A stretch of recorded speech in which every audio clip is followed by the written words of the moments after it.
All right, so we're on verse 4 of our verse 3 of the book of Joshua.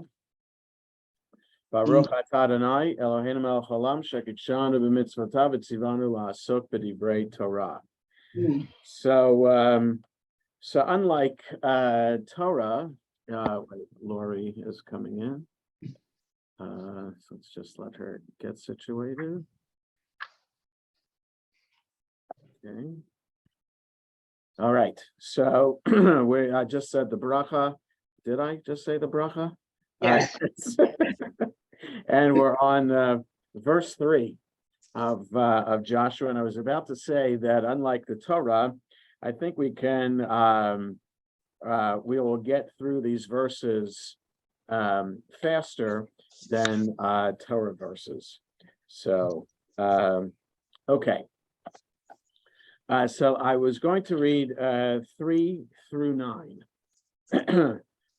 Kol makom asher tidroch kaf raglechem bo lachem netativ kasher dibarti el Moshe mehan midbar v'halavanon hazeh ve'ad hanahar hagadol nahar prat kol eretz hachitim v'ad hayam hagadol mevo hashamesh yihiyeh gevulchem lo yatsev ish lefanecha kol yemei chayecha Kasher hayiti im Moshe ehye imach lo arpacha velo eezveka chazak ve'ematz ki ata tanchil et ha'am hazeh et haaretz asher nishbati la'avotam latet lahem rak chazak ve'ematz me'od lishmor la'asot kechol haTorah asher tzivacha Moshe avdi al tasur mimanu yaminu smol Lama'an taskil b'chol asher telech.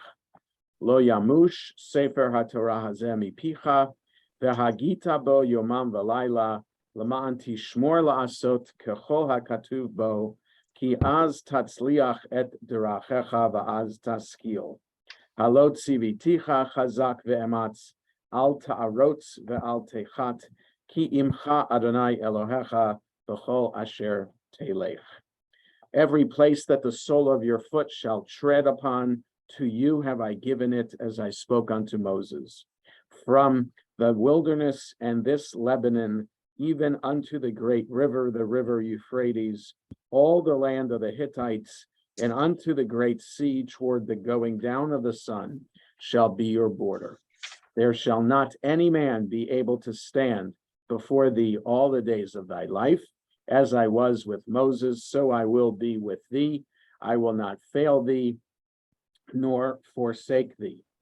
Be strong and of good courage, for thou shalt cause this people to inherit the land, which I swore unto their fathers to give them.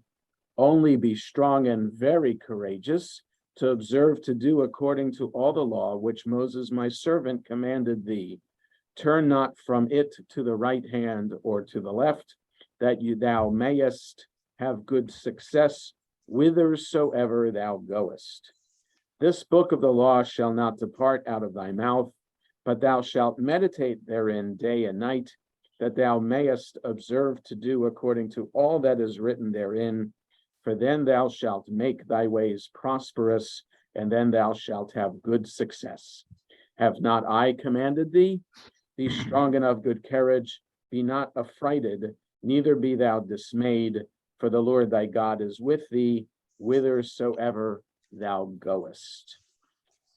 All right, so this might be familiar to us from the end of the Torah, and how we're told several times in the book of Deuteronomy that God will be with us as long as we follow the Torah and the covenant. Okay, we'll take a look at Alter in a second, but let's take a look at the commentary here on the page. Every verse 3 there, every place, a reaffirmation of the promise in Deuteronomy 11, that the sole of your foot shall tread upon, a figure of speech meaning that he, that is God, would give them the strength to conquer.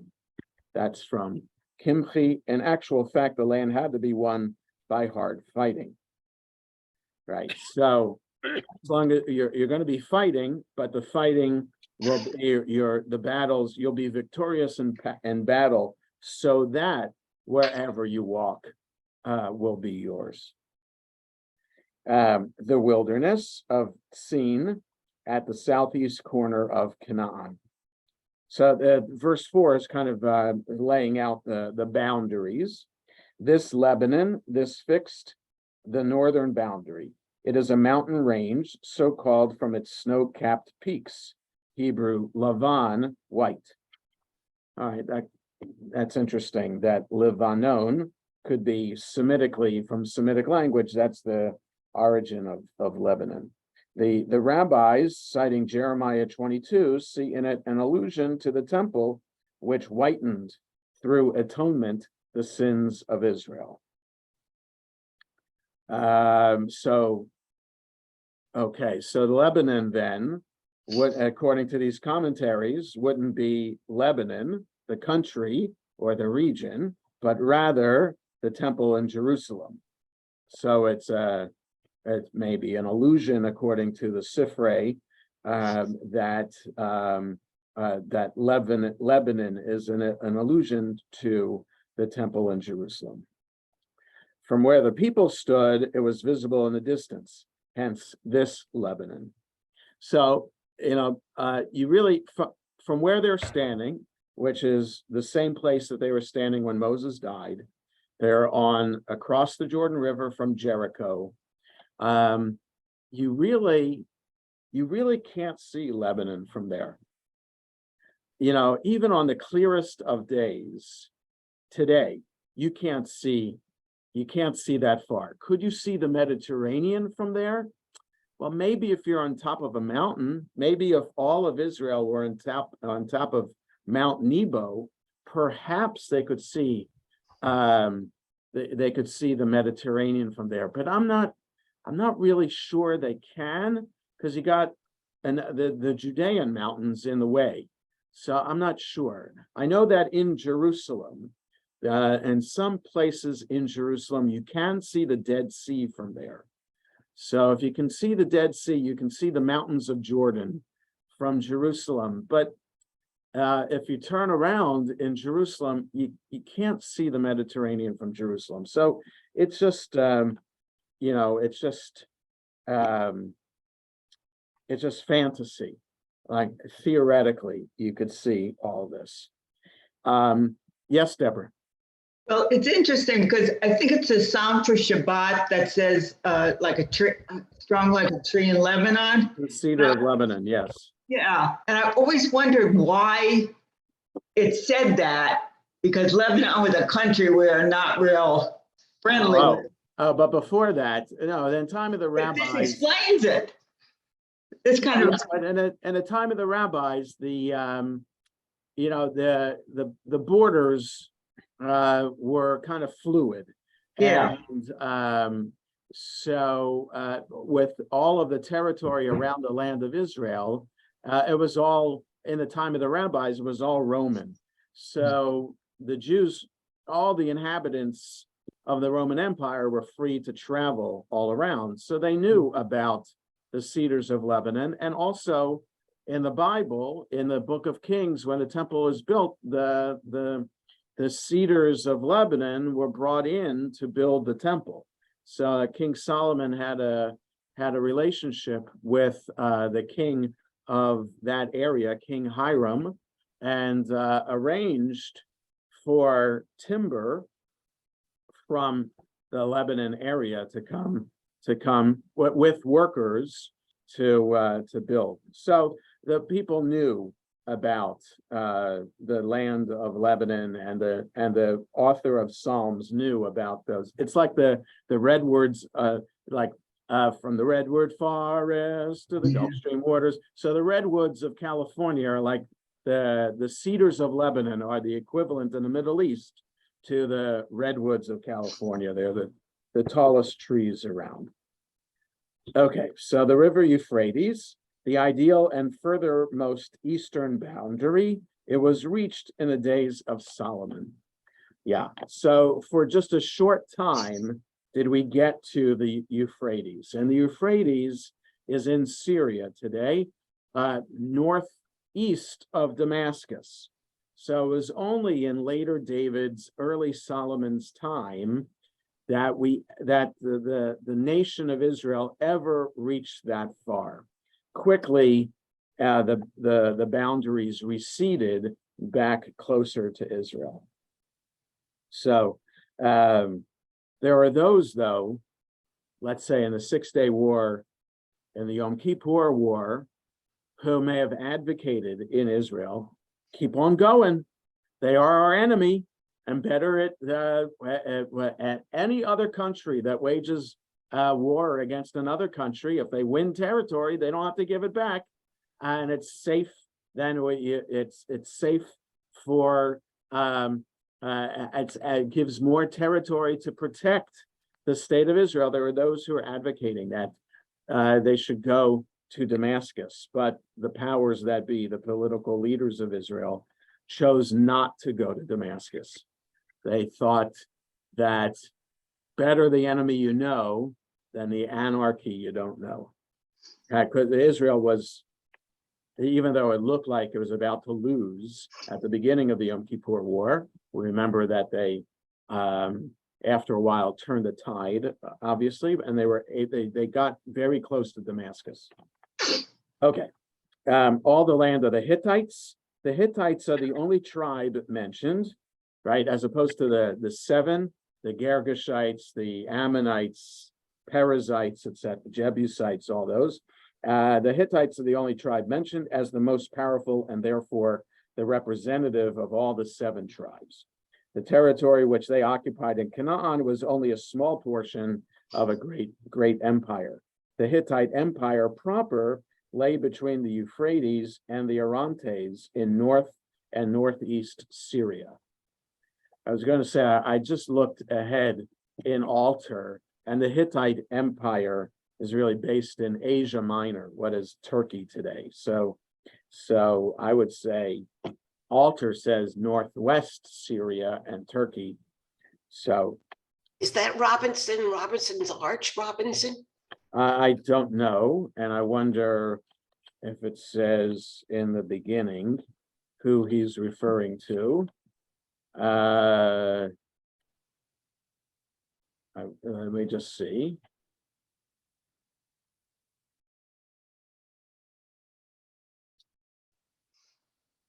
Note on the commentary.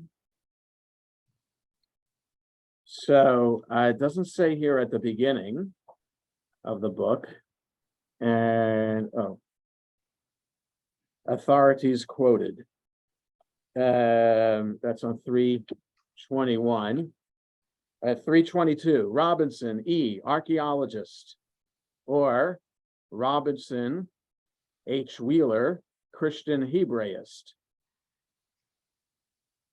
So it doesn't say.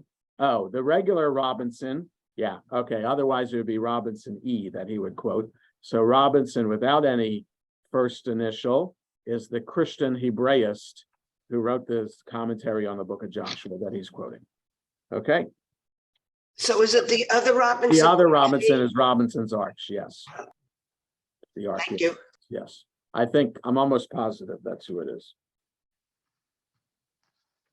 I'm not sure. I'm not sure because I don't know the first name of the Robinson of Robinson's Arch. If you can Google that, who is Robinson of Robinson's Arch? If his first name is an E, then yes, this is the same one. Otherwise, it's a different one.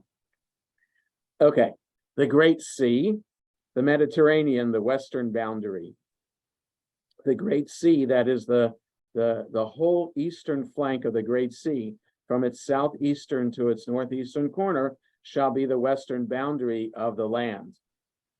Well, if that's the case, then if you can picture in your mind's eye how the land there, Sinai Peninsula, Gaza Strip, and then starts to curve, that's what it's saying. When it starts to curve there, at the point of the curve, that's the boundary between Israel and non-Israelite territory, and then it goes straight up into Lebanon, and it only curves in Syria. So they're suggesting here that all of Lebanon today and some of Syria today there on the Mediterranean shore should be Israeli territory too. So not really sure about that.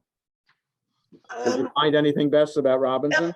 The arch is named after biblical scholar Edward, There it is. Okay, that must be the guy. 1838. Yeah. So I would assume that E. Robinson here that he will quote at some time will be that Edward Robinson. Thanks. So the commentary goes on. If any point on the coast between these corners were meant, the text would surely have designated that point. As it did not, the whole eastern shore of the Mediterranean must be intended. But I say, but the points were, it was more detailed and specific in the book of Deuteronomy, what the boundaries are. So here it's less detailed. Perhaps it's less detailed because the author just understands that we know what it is, and just giving in general terms, from the Mediterranean to Lebanon, to the Euphrates, to the Jordan River, to the River of Egypt, everywhere in there, just in general. It's not meant to be taken literally. The western border of the Holy Land, therefore, begins at the southeastern corner of the Mediterranean, where the brook of Egypt, the Wadi El Arish, flowing into the Mediterranean about 20 miles south of Gaza, falls into it.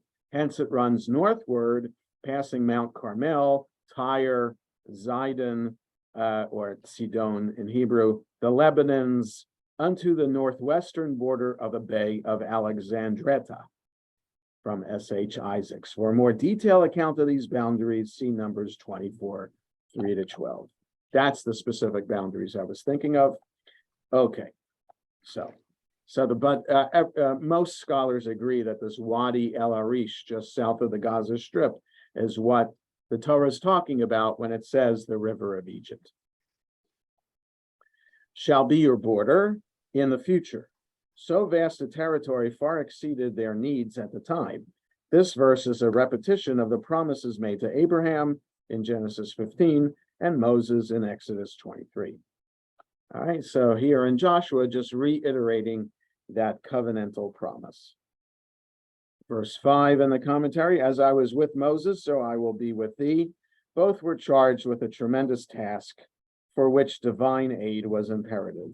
Each received the assurance of this help at the outset of his labors, and subsequently. Moses had given the same assurance to Joshua personally and to the people collectively. Right? So whenever someone is called to service, the covenant is stated as an assurance for their leadership. Fail thee, the root rapha means to be weak, and the verb may be rendered here, I will not weaken thee, or allow thee to become weak. Elijah of Vilna, that's the Vilna Gaon, from the 1700s, comments, I will not fail thee in the war, nor forsake thee after the war. So that's how, so in other words, the Hebrew says, lo arpacha, I won't fail you, the lo ezveka, I won't forsake you, so I won't fail you in war, and I won't forsake you when the war is done. So in other words, it's about, not just about the impending battles to settle the land, but it's also about when the battles are done. Be strong and of good courage. Do not think that my promises mean that the land will fall into your hands like ripe fruit. A strenuous campaign will be necessary, which will demand all your strength and fortitude. The phrase is repeated at the beginning of the next verse, so Rashi interprets first in the physical sense, to fight and conquer, then in the moral sense, in observance of the Torah. So be strong and of good courage in battle, and be strong and of good courage in following and observing the Torah. Unto their fathers, to Abraham, Genesis 12 and all those sources, to Isaac and to Jacob. In the narrower sense, fathers denotes the three patriarchs. In a wider sense, it means their ancestors in general, and the promise was made to the nation as a whole. Very courageous. So we have the phrase chazak ve'ematz me'od, very strong and courageous. The exhortation here is stronger and more urgent than in the preceding verse, right? So you have the ma'od, the very, added here, when you just have just chazak ve'ematz without the very in the previous verse. To remain faithful to God's moral law would require even greater strength of character and steadfastness of purpose than the military operations of conquest. That's interesting. Commentaries suggest it's harder to follow Torah than it is to fight a war. And we know that subsequently in the Bible, at least the story that's presented in the rest of the Jewish Bible, how it's one thing to defeat the Philistines, right? With Samson as an example, and it's another to follow the law and not have idols in the temple in Jerusalem, which most of the kings of Judah did have idols there, and there were idols in the northern kingdom as well. So it's harder to maintain steadfast religious loyalty. Okay, to observe, etc. Israel's possession of the land will depend on his observance of God's law. For it's no ordinary invasion and conquest that are about to happen, but the expulsion of a people because it's morally unfitted to own the land. Consequently, Israel is explicitly warned of a similar fate if he lapses into similar abomination, hence the stern admonition. Okay, so this could also be a foreshadowing, right? So the people that you're defeating, you're doing so because they're morally bankrupt and they are idolaters and they're no good for the land. And the same would happen to you if you become morally bankrupt, which is an understanding that the prophets have of why the Babylonians succeeded and the Jews were exiled to Babylonia. So in other words, so the commentary is putting this in the broader historical context. The Canaanites deserve to be annihilated because of their idolatry, and don't think that you're immune, people of Israel. If you stray, then you will not be deserving of the land either. Which is why the ultra-Orthodox, the very, very ultra-Orthodox, don't believe in living in Israel, in establishing a state of Israel until the Messiah comes. The Messiah will determine whether we are worthy of being returned and restored to the land of Israel. So they take this commentary quite literally and quite seriously. Okay, we continue the law. Hebrew Torah, literally direction, teaching. In the first instance, the Pentateuch is meant, that is the 5 books of Moses, but later the whole body of Jewish teaching, ethical and legal. It thus implies far more than law. So Torah here is either just the 5 books of Moses that they literally just received from Moses, or it could be understood as the entirety of Torah, which is the Mishnah and the Gemara also. That thou mayest have good success, better as revised version, margin, deal wisely, connected with seichel, understanding. The Torah is the fount of wisdom. See Proverbs 3:1, my son, forget not my teaching, so shalt thou find grace and good understanding in the sight of God and man. So it's just different understandings of the word seichel here. In modern Hebrew, it's understood as common sense. So use some seichel. So it could be in Yiddish also. Use some seichel, use some common sense. So, but seichel here is more of an understanding of Torah. Okay, the commentary on verse 8. shall not- Jonah? Yes, yes. Barry. What was the Canaanite tribe that worshiped Baal? You know, that story, All where, the Canaanites did. yes, but the specific story where what's his name, speared the two lovers. Oh, that's the Midianites. They were the Midianites. So the Midianites are not mentioned Right, as 'cause what they're in one the of the Sinai. tribes to annihilate. Because they're in the Sinai. Okay. All right. So Right, that's not in the land That's of not- okay, Israel so that that's a we're different- going into. the question that I had is, I know that there's a lot of archaeological information about Canaanite culture and the Canaanite peoples. I think there's maybe even some written records of it. I'm not sure. I'm not sure if there's Canaanite,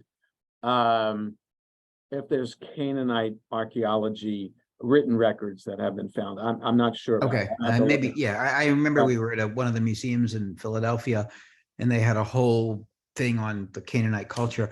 So when they mention that, they're talking they're talking the general Canaanite. They're not specific to the Perizzite, the They are. Hittite. It's those 7 nations that live in the land of Israel. Okay, so Perizzites, Hittites, Jebusites, Girgashites, Ammonites. so my question is, are there specific archaeological things that separate each of those tribes, or are they all just archaeologically, are they just all I'm not sure. I'm not sure if there's independent corroboration outside of the Torah of these people. There is Hittite. There is Hittite information apparently, but I'm not sure. Like, according to the Bible, the Jebusites ruled over what became Jerusalem, and King David had to purchased Mount Moriah from the Jebusites. But I don't know if there's independent corroboration of that. So the Girgashites, so there are Moabites. We have information about the Moabites, but the Moabites are not within the land of Israel. So within the land itself, I'm not sure. I'd have to check. Okay, the reason I asked is I was reading something last week and I saw some outside biblical reference to the Hittites, Yes. knowing that they were one of those tribes, one of the Yes. Canaanite tribes. And of course, I knew about Canaanites. I was wondering about the others. Okay, that's Yeah, okay. well, the Canaanite is a broader term for the people who lived in the land of Canaan. And the people who lived there might have descended from these 7 different peoples. But that's about as much as I can say about it without doing more research about it. I mean, the altar in the Ancient Israel book just explains what the land of the Hittites is. Below the line on page 10, this can scarcely be the region in Asia Minor that was once the center of Hittite empire. There were Hittite immigrants scattered throughout Canaan from an early period. Shmuel Achituv, who is a biblical scholar, I guess, or an archaeologist, proposes that the phrase reflects a usage in Neo-Assyrian texts where it indicates everything west of the Euphrates, including the land of Israel. So I'm not up on Neo-Assyrian archaeology or literature, but they're, Bible scholars can better answer your question about, is there any leftover literature from that time of these 7 people, and did all 7 actually exist? I don't know. I have that the Canaanites did have an alphabet and leave written just on stone tablets of papyrus. Right. But the more specific question is, are Canaanites made up of these 7 people? So, okay, verse 8, shall not depart out of your mouth, that the Torah should not depart out of your mouth. Rabbi Samuel ben Nachmani said in Rabbi Jonathan's name, this is neither a duty nor a command, but a blessing. The Holy One, blessed be he, saw that he treasured that is the people of Israel treasured the Torah exceedingly. Wherefore he, God, assured him, Joshua, since you love the Torah so dearly, this book of the law shall not depart out of your mouth. That is, you will never forget it. From the Talmud Menachot, page 99b. Thou shalt meditate therein day and night. The warrior must also be a student of God's word if the lofty character of his task is to be preserved. Otherwise, the campaign would lack moral sanction and degenerate into naked aggression. But it's kind of scary, though, when nations claim to be fighting in the name of God. Okay, so it's one thing to understand this as our heritage, but at the same time, it's quite dangerous to apply this today. And I would, if anybody, like for example, if anybody in the state of Israel and the government of Israel claims that they are fighting in God's name, in whatever fight it is, whatever battle with the enemy, I would cringe at that idea. That's not why the state of Israel should be fighting. The state of Israel should fight for his existence. And it just, but it's a balance. I firmly believe it's a Jewish state, but I at the same time would very much hesitate in using the Jewishness in the name of battle. I would say Jewishness in the name of policy, perhaps, like the moral vision and the ethical vision of the state of Israel in the name of Judaism. Okay, but it depends whose definition of Judaism. But to claim that you're fighting in God's name, I don't know. But at the same time, the miracle of saving the hostages in Entebbe, I would claim that's a miracle, and thank God for that. So I don't know.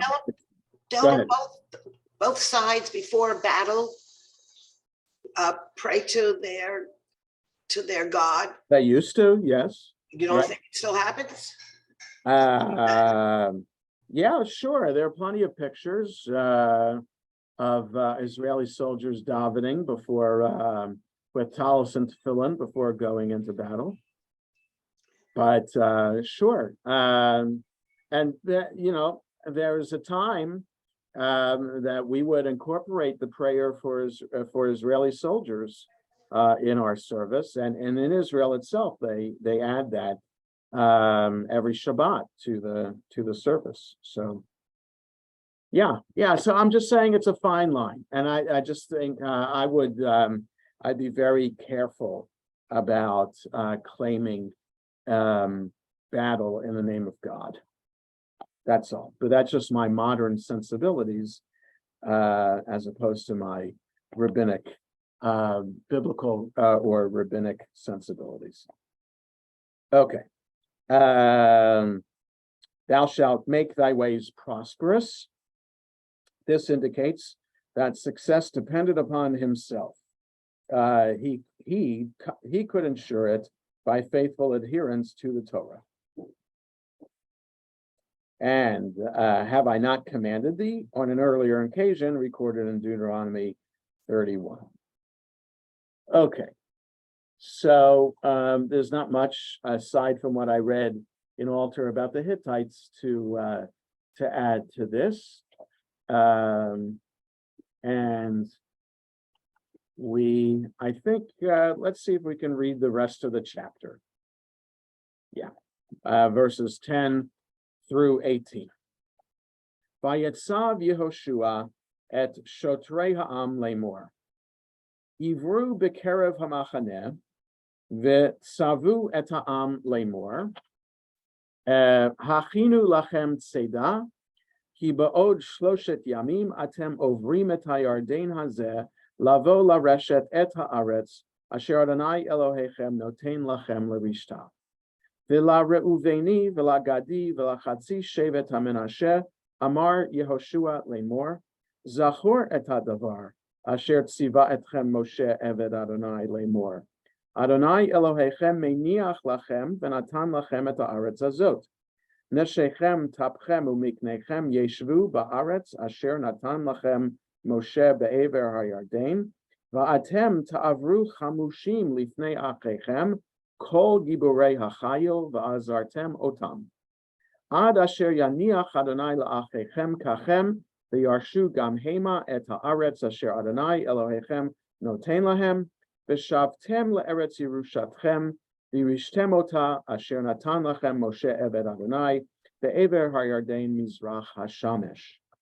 V'yanu et Yehoshua Lemor kol asher tzivitanu naaseh, ve'el kol asher tishlachenu nelech. Kechol asher shamanu el Moshe ken nishma elecha, rak yihiyeh Adonai Elohecha imach, kasher haya im Moshe. Kol ish asher yamreh et picha, v'lo yishma et devarecha, l'chol asher tetzavenu yumat, rak chazak ve'ematz. Then Joshua commanded the officers of the people, saying, pass through the midst of the camp, and command the people, saying, prepare you victuals, for within 3 days you are to pass over this Jordan, to go in to possess the land, which the Lord your God gives you to possess it. And to the Reubenites, and to the Gadites, and to the half tribe of Manasseh, spoke Joshua, saying, remember the word which Moses, the servant of the Lord, commanded you, saying, the Lord your God gives you rest and will give you this land. Your wives, your little ones, and your cattle shall abide in the land which Moses gave you beyond the Jordan. But you shall pass over before your brethren armed, all the mighty men of valor, and shall help them, until the Lord have given your brethren rest as unto you, and they also have possessed the land which the Lord your God gives them. Then you shall return unto the land of your possession and possess it, which Moses, the servant of the Lord, gave you beyond the Jordan toward the sun rising. And they answered Joshua, saying, all that you have commanded us we will do, and whithersoever you send us, we will go.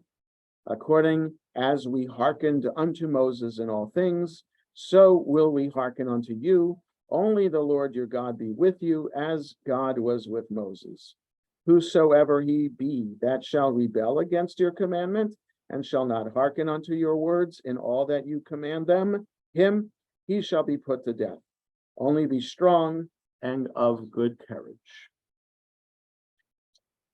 Okay, so again, we're Joshua's following through on what Moses said, or to remember back in Numbers about Reuben, Gad, and half the tribe of Manasseh asking for that territory outside of the land of Israel to be theirs, and Moses agreed on condition that they fight with their fellow tribes as the fellow tribes settle the land of Israel. Okay, so it's just a reiteration of that. So now the commentaries here, bottom of page 4, command the people within 3 days. Ralbag, which is Levi ben Gershon, or Gersonides in our commentaries Bible. Gersonides was in the additional comments. That's who Ralbag is. That's Resh Lamed Bet Gimel, Rabbi Levi ben Gershon, which becomes Gersonides. Ralbag argues that the order was not given then, but after the 2 spies had set out, since they spent their first night in Jericho and then hid 3 nights in the hill country. When they returned, the people stayed 1 night where they were, and the next night by the Jordan, and only on the following day did they cross over. So Gersonides is just putting this in the context in the book and the chronology here. So the next chapter is about sending spies into the city of Jericho. The Reubenites, etc., they had elected to settle on the east side of the Jordan. Moses had granted them permission to do this on condition that they crossed the Jordan and assisted the other tribes in the conquest. This they had solemnly promised to do, and now they were reminded of it by Joshua. Moses, the servant of the Lord, he made use of this title of Moses to impress on them the solemnity and gravity of their promise to him. This land, Transjordan, where they were encamped at the time. Your little ones, that is all below the age of 20, where the, Tapchem. Tapchem is your little ones, which usually means children. And actually a fancier Hebrew word for babysitter is shmartaf, guarding the child or babysitter. So they're suggesting here that to apply the term to anybody under the age of 20 who's under fighting age. I'm not so sure that that's a correct usage of the term. Beyond the Jordan, actually, it was the same side of the Jordan where they were, since they had not yet passed over. But it is written from the standpoint of Western Palestine, which was always in the consciousness of biblical writers as the territory of their home. See Deuteronomy 1. In verse 1, it's used of Western Palestine, but there westward is added. An exception occurs in 9:1. Okay, so it's just the usage of this term. Before your brethren, see on 4:12, all the mighty men of valor, some must have been left to guard the women and children, perhaps the defeat of Sihon and Og, in whose land these 2.5 tribes settled, was so complete that now the old men and those under 20 sufficed for protection.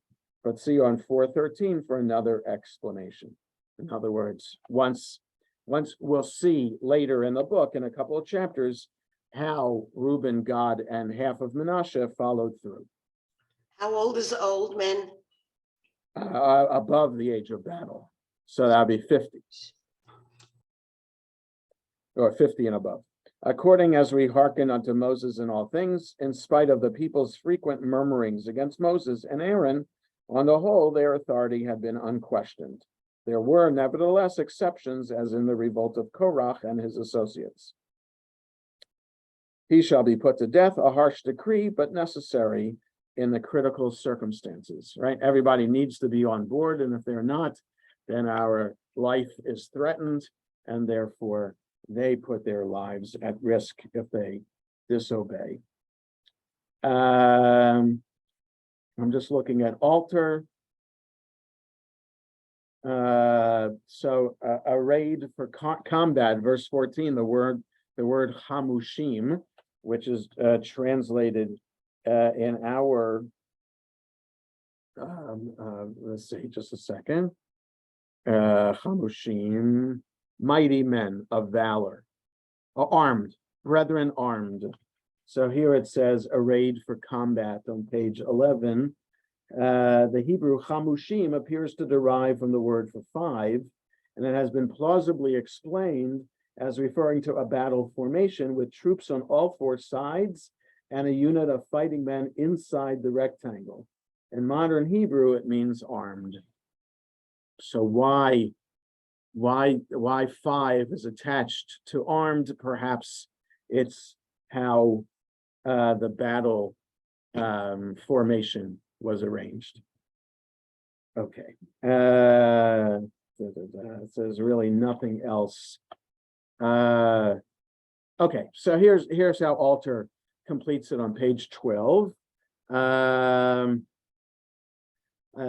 What appears to be reflected in these stern words is the strictness of military justice. Israel is about to enter into battle, and whosoever does not obey the commander's orders will be summarily executed. Only be strong and stalwart. The opening section of Joshua comprises 4 speeches: God to Joshua, Joshua to the people's overseers, Joshua to the Transjordanian tribes, and the response of the Transjordanian tribes to Joshua. These interlocked speeches are meant to convey a sense of perfect solidarity on the eve of the conquest of the land. Thus, the concluding words of the tribal spokesman exactly echo God's twice asserted exhortation to Joshua, with the addition of the emphatic rock only. So rock chazak ve'ematz. Okay. It's 10:15. I have to get ready for a 10:30 meeting. So we'll stop here for today. We will meet next Friday, Erev Christmas. But the following Friday, December 30th, we will not, because I'll be away. So we have class next Friday, and we'll continue with chapter 2 next time. So Shabbat Shalom, everybody, and happy Hanukkah. Everybody, Hello. Shabbat Love- shalom. nice to see you, Lori. Thank you. Good to see you too.